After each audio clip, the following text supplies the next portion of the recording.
This is going to be a video tutorial on how to hide all of your desktop icons on Windows 10. Let me jump over to my desktop here.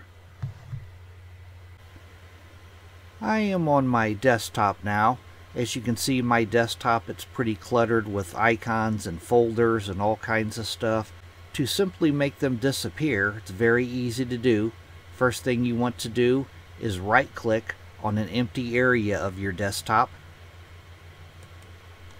Then you want to place your mouse cursor over View. Then you go straight off to the right. You can change the size of your icons right in here. You can go down to the very bottom and you can see it says Show Desktop Icons, and I have a check next to it. I'm showing my desktop icons. If I click on that, all of my desktop icons have disappeared now. And to bring them back, it's very easy to do. You want to right click again on your desktop. You want to place your mouse cursor over View. You want to slide straight off to the right. Go down to the bottom. Now as you can see, there's no check mark next to Show Desktop Icons. I don't have it enabled. I'm going to click on it.